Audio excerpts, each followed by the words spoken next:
Hi అండి అందరికీ. Welcome to the I shall overcome series.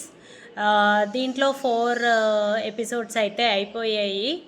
అయితే రీసెంట్గా మీకు ఇలాంటి సిమ్టమ్స్ ఏమన్నా కనపడుతున్నాయా?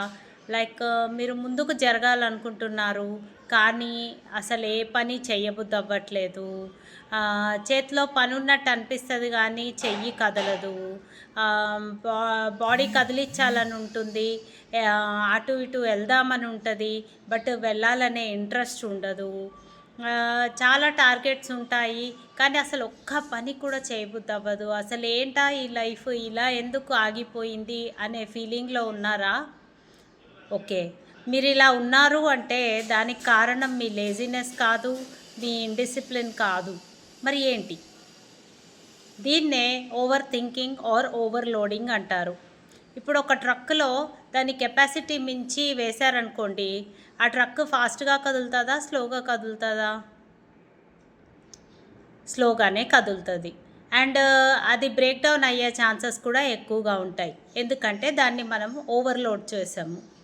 అట్లానే మన లైఫ్ కూడా అంతే. మన బ్రెయిన్ ఎంతైతే ఒక రోజులో హ్యాండిల్ చేయగలుగుతుందో అంతకన్నా ఎక్కువ మీరు ఇస్తున్నారు అంటే అది స్లో డౌన్ అయిపోయిందన్నట్టు. అది మీ కెపాసిటీకి చిహ్నం కాదు. మీరు పెంచుకోవచ్చు దాన్ని, కానీ దాన్ని ఏమంటారు, ఒక్క రోజులో ఎంత చేయగలిగే పని చూసుకొని ప్రయారిటీ బేసిస్ మీద వర్క్ చేయాలన్నమాట. ఈ ఓవర్లోడింగ్ అనేది తగ్గించేస్తే మీరు కంపల్సరీగా ముందుకెళ్ళగలుగుతారు. అయితే ఈ ఓవర్లోడింగ్ అనేది మనకు ఎలా తెలుస్తుంది? ఎక్కువగా ఆలోచించడం, పని చేయలేకపోవడం, దేని మీద ఉత్సాహం లేకపోవడం అనేవి ఓవర్లోడింగ్కి చిహ్నాలు.